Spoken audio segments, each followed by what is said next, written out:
Good afternoon, and welcome to Breakout Session 4 of SafetyTech 2021, Regulatory Compliance, What You Need to Know. I'm Christina Michalos. I'm a barrister practicing at 5RB in London, which is a specialist media and information law chambers, and I'll be chairing our panel today. The word regulation may lead you to fear that this is going to be a dull, dry session, and that we will be leading you into a traumatizing cat's cradle of red tape and bureaucracy from which you will never escape. But no, fear not. This session is going to be about the value to business of regulation, social benefits, and hopefully, dare I say it, fun.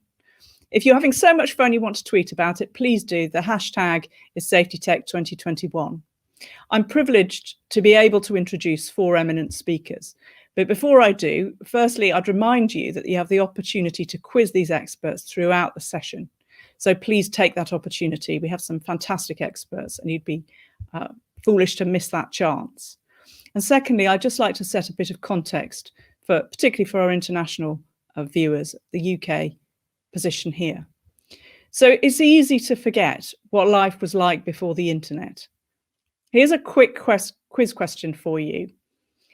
In the 11th century, a group of scribes labouring continuously in an English monastery produced 66 books. How long do you think it took them? Have a think to yourself, have a guess. The answer was 22 years. In the year 1400, Cambridge University Library had 122 books, and it took them half a century to get to 330. But by 1957, IBM, on the IBM computer, 5 megabytes of space on magnetic disks cost about $70,000 per megabyte, $70,000. By 1980, that had come down to $500. But by 2008, 1 megabyte cost 1/100th of a cent. So the internet is ever expanding. Storage costs have come down exponentially. And this brings great benefits. But the rise in user-generated content has posed many challenges, as has the online abuse. So in the UK, the government has publicly consulted on online harms, and the response was published in December last year. The government is going to legislate here to unlock innovation across digital markets, while also ensuring people are kept safe online and promoting a thriving democracy where pluralism and freedom of expression are protected. The Online Harms Bill will create a new duty of care to make companies take responsibility for the safety of their users, principally to tackle illegal activity taking place online and prevent children from being exposed to inappropriate material. But the legislation will also address other types of harm that spread online, including dangerous misinformation, for example, lies about vaccines, to destructive pro-anorexia content. The new regulatory framework will apply to companies whose services either host user-generated content, which can be accessed by users in the UK, or facilitate online user interaction, whether publicly or privately, when at least one of the users is in the UK. And it will also apply to search engines.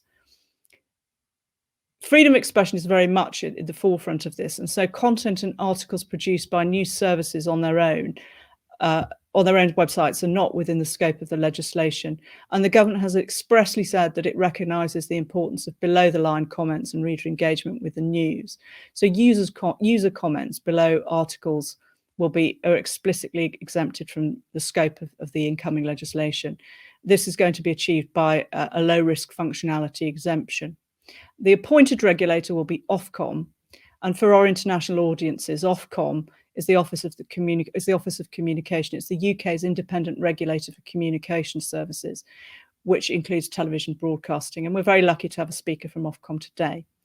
So that's the UK context in which we find ourselves with regulation. So I'm very privileged to introduce the first of our speakers, Professor Lorna Woods OBE, who is Professor of Internet Law at the University of Essex and a member of the Human Rights Centre there. She has a background in the regulation of the telecommunications, media and technology sectors. She initially practiced as a solicitor in those areas and maintained an interest in them once she became an academic.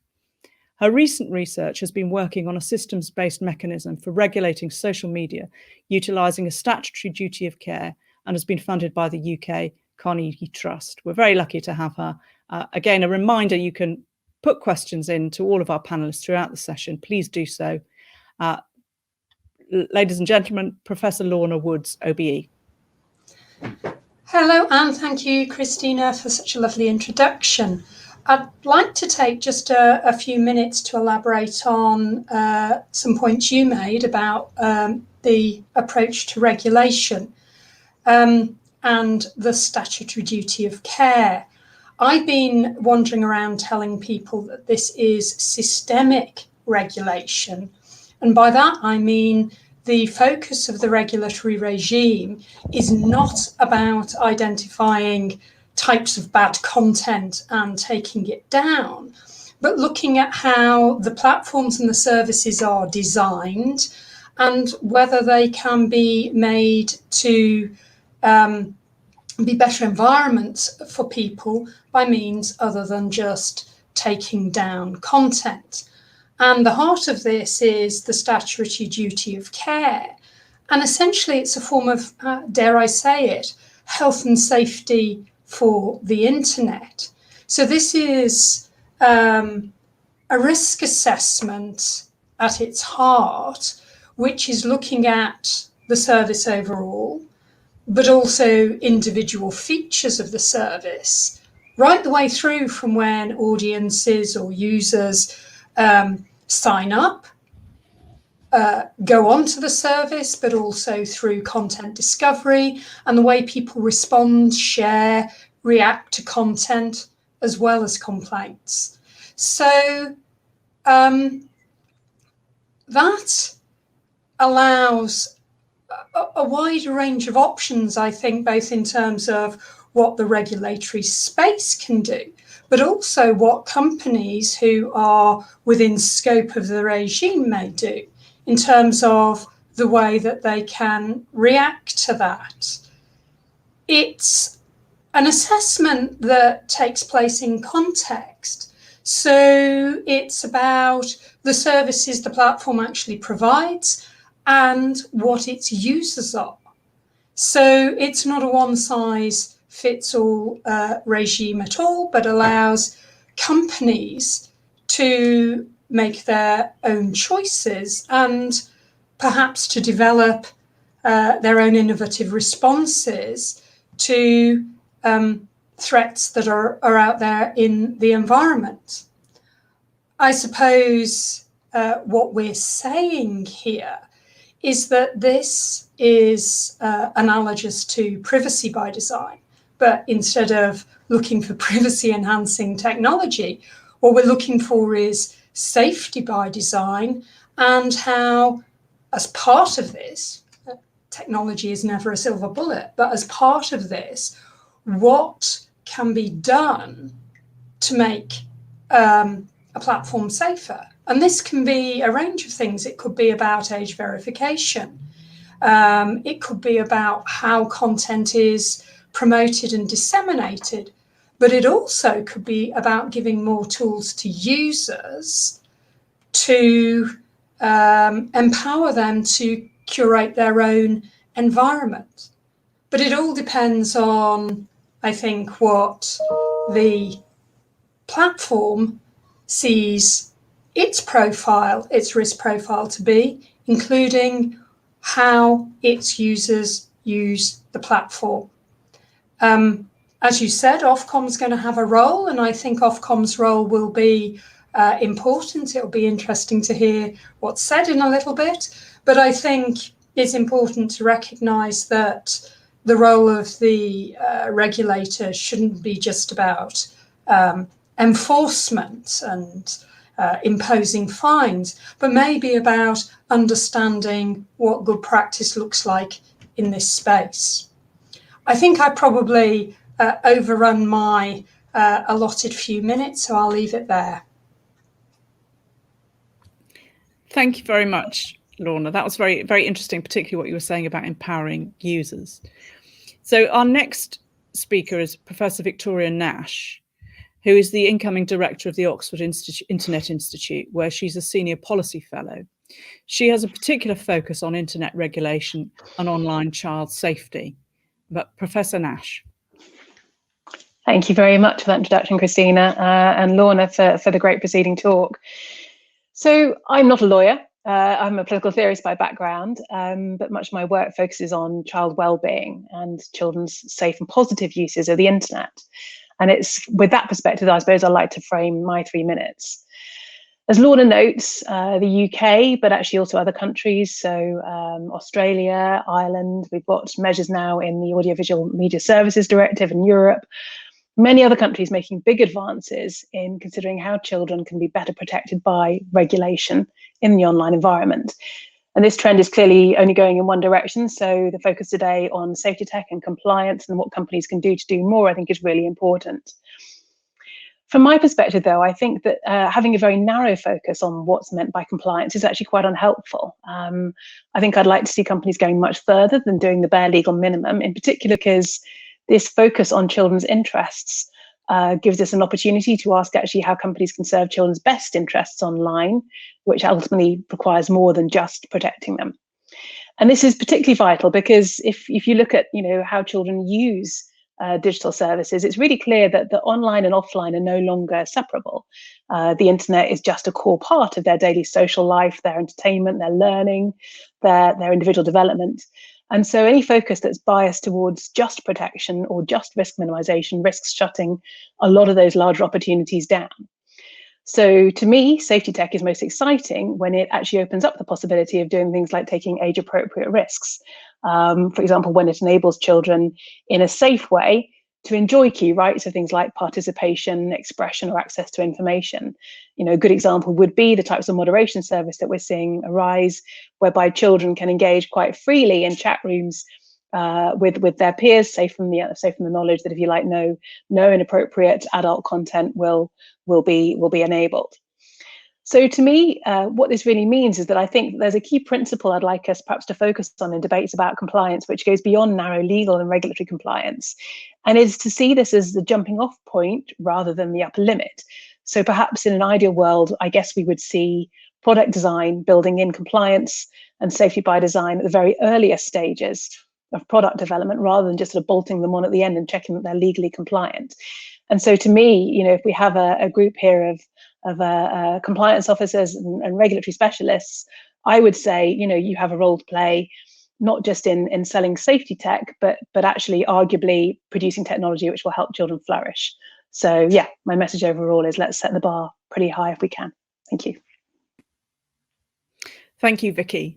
I think that's really interesting about bare legal minimums, and hopefully safety tech will develop as a sector to be analogous to work in diversity, where companies that take the lead in diversity and have a more diverse workforce, both social diversity and ethnic diversity, are shown to be more successful and have greater revenue, and that those who take the lead in safety tech will similarly benefit and will be seen as leaders. So I agree with you. I think it isn't about the bare minimum, and hopefully our audience here today are here because they're interested in this, and that's their approach too. So our next speaker is Professor Simon Saunders, who is the Director of Emerging and Online Technology for Ofcom, which, as I said, is the UK's independent regulator for communication services. He leads teams responsible for monitoring and enabling the positive impact of technological innovation on UK people and businesses across the sectors regulated by Ofcom. And this includes building Ofcom's capabilities in technology relevant to its evolving duties in online content and services. And as I said in my opening, Ofcom will be the UK online regulator. So I'm sure our entire audience and me as well, waiting with bated breath to see if Simon's going to spill any beans. Thank you, Simon. Thanks very much, Christina, and good afternoon, everybody. It's great to be speaking at this event, which putting together safety and technology is right at the intersection of the things that I'm responsible for at Ofcom. That's been a great introduction from everybody in setting the context for our work here. As the independent regulator for communication services in the UK, we really want the whole range of those communication services to be available and useful and safe for everybody, and I would say more useful and more safe over time, to the points about bare minimums and so on. And clearly amongst those communication services, increasingly that involves online services of all sorts on the internet, but also the application of internet-style online technologies in the evolution of the telecommunications and broadcast services that we already regulate. Most particularly, as has already been pointed out, as our role now as the independent regulator for video sharing platforms based in the UK, and increasingly over time having been named as the regulator for online harms across a wider range of platforms, our duties are expanding to include those online elements.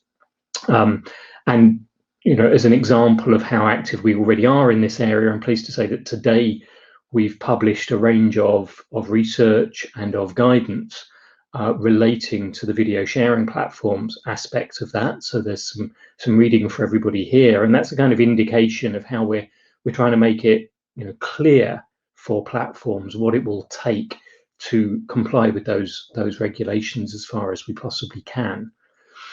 Now, all of those services that I've mentioned are created by technology and are underpinned by technology. It creates the opportunities and the usefulness of these services, but it also, as it proliferates, creates challenges in keeping people safe with that engagement with those services. The technology also, though, creates the potential to be the solution, or at least a big part of the solution, to those same challenges if wielded appropriately by those platforms. So understanding safety tech is right at the heart of what we need to do in this regime. It's not realistic for us to assess individual elements of content given the volumes involved and the rate of change of the nature of these platforms, which we might have done previously in some of the sectors that we've regulated over time. So as Lorna highlighted, there's this concept of a duty of care, which we'll instead refer to. Figuring out what that duty of care actually constitutes at any given time is a more complicated piece. And clearly, given that this is fast moving, one of the things we need to do is to maintain a really good understanding of the capabilities and the effectiveness of safety technology, both today and the sort of gradient over time, for understanding whether platforms are complying with that duty of care. As well as the effectiveness of that safety tech, we also need to understand what it's like for platforms to access those technologies. Clearly, if only a few large platforms can afford to or can build that safety tech, then that may not be proportionate and appropriate when we think about the large range of platforms, large and small. So that the access to the technology is as important as the effectiveness of the technology itself. And when we're talking about safety tech here, there's a wide range of issues. Certainly, age verification, estimation, and assurance is important. So is automated content classification, a wider range of privacy enhancing technologies. And even it's not only safety tech per se, it's also important that we have a good understanding of the underlying internet infrastructure and the standards for that, which might change the way that content actually reaches people and businesses in the UK. Likewise, it's not only about understanding the technology. I think we also need to play our role in actually enabling and encouraging innovation in these areas to raise the bar, if you will, over time, keep people even more safe, even as the services proliferate. So to do that, we've created this online technology team that's dedicated to that range of work. That's led by my colleague Fred Langford, who joined us from the Internet Watch Foundation. We already have some great knowledge and experience within that team, but we're building that team further to face the challenges ahead. So, if people watching are interested in joining that team, please do let me know. And it's not only the team within Ofcom that will do this, but we'll also draw increasingly on a wide range of external experts, other adjacent regulators, external research that we will commission over time and so on, to keep that knowledge current and informed by the broadest range of perspectives that we can get. Thank you very much. Thank you, Simon. I'm sure there's going to be lots of questions for you shortly after our next speaker. A reminder again that you do have thank you for your questions so far. It's a reminder that this is a limited opportunity to quiz our really excellent speakers. You may have heard the famous phrase, famous dead people make excellent commentators on current events. As Francis Bacon said, a prudent question is one half of wisdom. So that leads me into our fourth and final speaker, Iain Corby, who is the Executive Director for the Age Verification Providers Association, which is the global trade body for the providers of privacy-protecting standards-based age assurance technology. Previously, he was the Deputy CEO of the charity Gamble Aware, and ran a research team in Parliament, and was a management consultant with Deloitte for 12 years, during which time he gained an MBA from UCLA. And he studied PPE at Balliol College, Oxford. So he's ultra qualified to be talking to us today. So thank you, Iain, and please fire away. The floor is yours. Thank you. Thank you, Christina. I normally make a joke that I studied PPE, which stands for Pretty Poor Education, but as Vicky studied exactly the same subject at me at exactly the same time at Oxford, I probably better not make that joke today. I wanted to talk a little bit about the avalanche of legislation that's coming, not just in the UK, but across Europe and in fact, around the world, which might be a little bit intimidating, I think, if you're looking at this from a compliance officer or a legal perspective, because there's just so much going on. And you've heard already references today to the Audiovisual Media Services Directive, to how GDPR is now being further interpreted in terms of more specific implications for appropriate content that children can see. We know that in the US, COPPA is being reviewed. It's taken some time and there's a new administration, but I'm sure they're not going to leave that untouched. And one of the main principles that we hear so often is that what should be illegal or what is illegal in the real world should also be illegal online.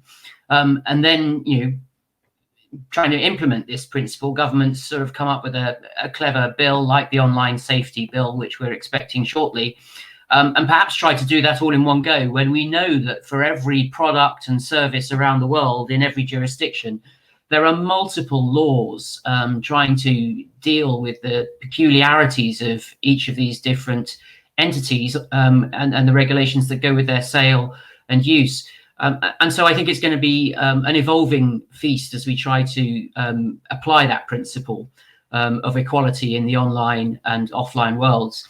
But one fundamental input to that is knowing the age of a user at the end of a keyboard. And that's obviously a pretty difficult thing to do, a lot harder than it is in the real world. And we're here really as age verification providers to try to help provide that basic piece of data really on which then other safeguards can be built. Now, we as a trade association have been working to build standards, to implement audit and certification against those standards, so that ideally what we can do is encourage regulators around the world to adopt a very similar attitude to how they implement age assurance, and so that we are not in a position of having to reinvent the wheel in every different jurisdiction for every product, service, and piece of content. So there's some really exciting stuff going on. I think to some extent, the issue we have at the moment is the regulation is getting a little bit ahead of the technology. The Age Appropriate Design Code in the UK asks websites to distinguish between the content they provide to a 5-year-old and a 10-year-old or a 15-year-old, when we all know it's actually very, very difficult to discern the age, essentially whether somebody's an adult or not, and certainly much more difficult than distinguishing between different age groups of children. We're also working to deliver sort of interoperable solutions between providers, which is something we've been working on in the UK, and we're now moving forward to work with the European Commission to try to deliver that, not just for age verification, but also parental consent, which is another really important element of this. Hopefully that's enough of an introduction, and I'm sure Christina will entertain some questions. Thank you so much, Iain. Yes, thank you for your questions. Do keep them coming in, because we've got until the end of the session, so we can take any further questions as they come in. So don't think it's too late. So I'd like to start by taking a question here. do you think safety tech companies might have a broader impact on online norms, practices and morality, I suppose, beyond children's internet use? I'd like to put that question first to Vicky, please. Thanks. So it's such an interesting question. I think if we do it well, then it definitely will have a broader impact. I mean, if we reflect back on prior technologies where we've introduced similar protective measures, even something simple like, for example, age rating relating to films, those were primarily introduced so you could identify, what age you had to be to go to a movie. But now, it's very much into common understanding as to what type of content that signals for a particular piece, for a particular movie, for example. So, we can use it to make judgments to sort of inform our watching. For me, I think one of the areas where I'm really hopeful that we might see safety tech having a big difference actually relates to the measures that both Iain and Simon were talking about, which, in particular relate to things like data protection, so privacy by design. And, in an ideal world, actually, if we do this well, so that actually, some of the sort of most extensive data collecting practices are only opened up to us on the provision of credentials that show we're an adult, then if you like, it just suggests that there is an alternative way of seeing this and doing these things. So I think, yes, in an ideal world, and if we do this right, then actually safety tech will actually advance some of our sort of broader social understandings of how these technologies work and what our broader social choices could be. Thank you. That leads in actually to another question that's just come in. Have you considered the idea of offering identity verification to all users, then allowing users to opt in and out of only seeing content from verified users, which is an interesting idea. I'll come to Iain in a moment, but Vicky, did you have anything you wanted to say in response to that? Yeah, I'm afraid I am a fairly strong defender of the idea of the internet being, that it should be possible to be anonymous online. I think, we're very lucky sitting in a liberal democracy whereby you don't, well, on the whole, you shouldn't get arrested for holding a particular political view and stating that in public. But I think that, yes, the idea that everybody has to identify themselves before they can go online is would be quite a significant infringement of our freedom of speech, freedom of expression. Yeah, I definitely think that's right. I think sometimes people fail to appreciate the huge freedom of expression value in anonymity, that it's seen only through the lens of a shield to hide behind when people are being abusive or online. But we need to remember that anonymity is important for whistleblowers, people who feel able to speak publicly. I mean, certainly in the legal field, there's a well-known a legal commentator on Twitter who goes under the identity of the secret barrister. And I think the secret barrister has said that they wouldn't feel able to comment in the same way if their identity was known. Obviously, they've also written a book on that. So I think that it is something important to remember, but it would be presumably possible to have certain sites where people wouldn't necessarily be concerned about appearing anonymously. Absolutely. Identity. Sorry, Vicky, did you want to say anything else? Can I put that question to Iain as well, please? What's your view about that?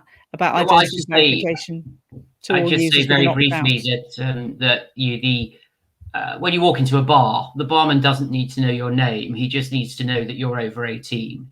And I think it's important to maintain this distinction between age verification and identity. I think it's particularly important when we're dealing with children. So if children are trying to prove that they're old enough to see something online, I really don't think we want to be encouraging them at the same time to be bandying around their name and address online simply because they want to access a particular piece of content. So I think there'll always be an important distinction between identity and age attributes. Thank you. Lorna, did you have any comments in respect of either of those topics? Yeah, I think there's a difference between requiring everybody to identify themselves all the time and a position where maybe a platform chooses to say, you can identify yourself and we'll show I don't know, an equivalent of a blue tick or whatever, but you can come online and not be identified and you get a grey tick, so that other users can make their choice about who they want to contact with and who they want to listen to. Because I think the freedom of expression debate is very much focused on the speaker And I agree with you entirely about the importance of anonymity. But I think we need also to look about the control of the users and the recipients of content. But as I think you mentioned, there's a role also for thinking, well, maybe different platforms can do different things. And as the market currently is, there's a great tendency to think, oh, well, the way Facebook does it, for example, is the way it is. Well, there may be a range of other platforms out there. And in 5 years' time, maybe the market will look entirely different. And as a final point, and I suspect Iain might like me saying this, there's a difference also between saying the platforms themselves get hold of identity data and that verification process, and maybe the existence of independent operators who actually owe fiduciary duties, say, to their users, so that when they choose to identify themselves, they're not actually maybe having to hand over all their documentation or whatever every time. And that's a vehicle maybe for verified pseudonymity. That's a word I'm going to even try and say. Thank you, Lorna. So unsurprisingly, we've got a flurry of questions for Simon.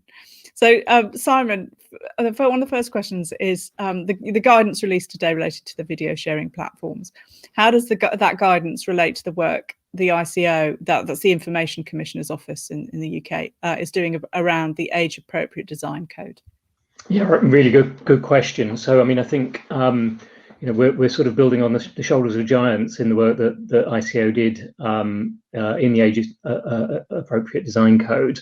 The very concept of age assurance, was really first referenced by that design code in sort of applying and enabling age appropriateness standards.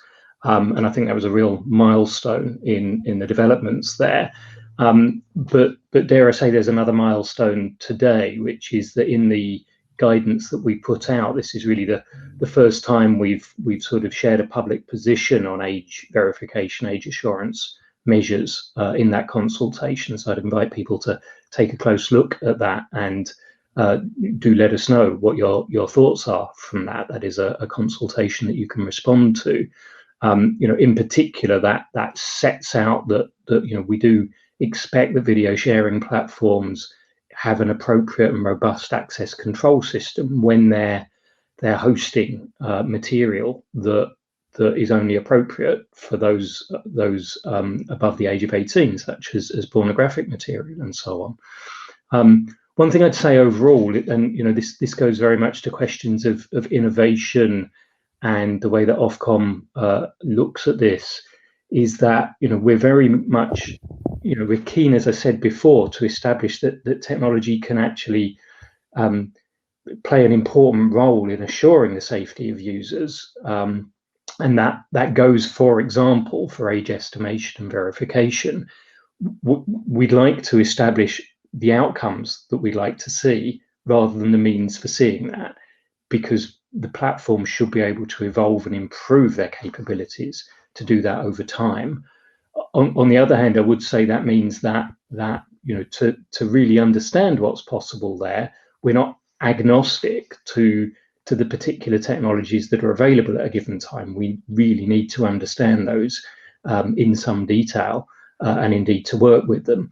And so, for example, we will experiment with those technologies ourselves so that we really do understand them. And the discussion that you held previously about the relationship between identity and age verification is to the point. And we've experimented ourselves in looking at digital identity platforms and learning from those what their strengths are and what their limitations are. So I hope that's helpful. Thank you. Following on from that, is one of the questions there is, it's been claimed that regulation risks constricting innovation. Is it something that Ofcom is conscious of? Well, we're very conscious of it. We have written into the Communications Act 2003 that as part of our making regulations in the areas we're responsible for, we have to have regard to innovation amongst other criteria. So it's very much written into our DNA to be aware of innovation, but there is a sort of question of how exactly we fulfill that, and any sort of equivalent duties we may have.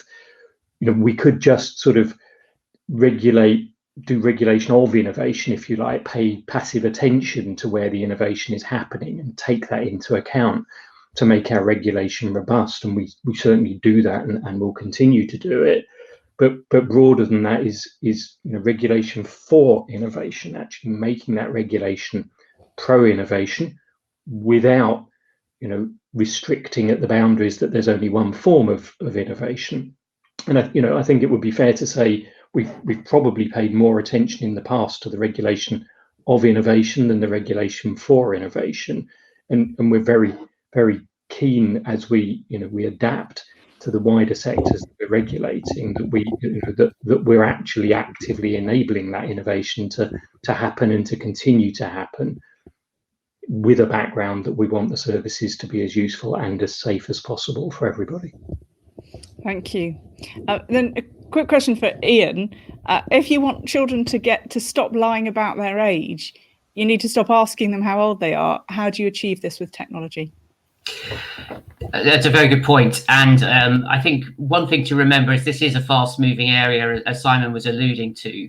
And I would strongly suggest that companies who are worried about how they stay compliant in this field find themselves a partner within the AV industry, a bit like you might have an accountant to keep you up to date with the latest tax laws, or even a lawyer, dare I say, to keep you up to date with the latest legal events, because it is moving very fast. And there are some attempts at age assurance where we don't need to ask questions, where in fact it can go on in the background.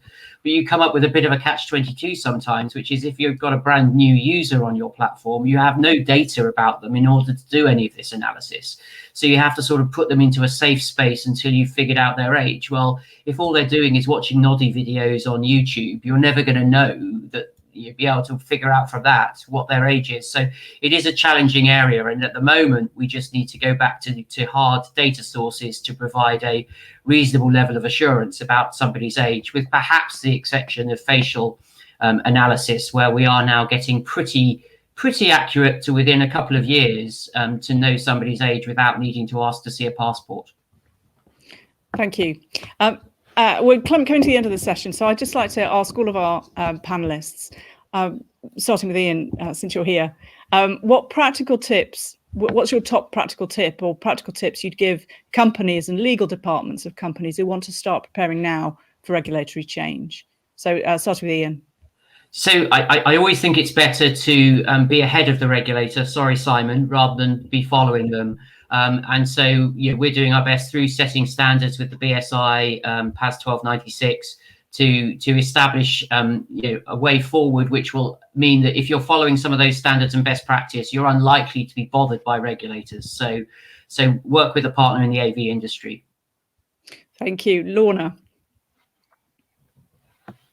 Sorry, I was on mute there.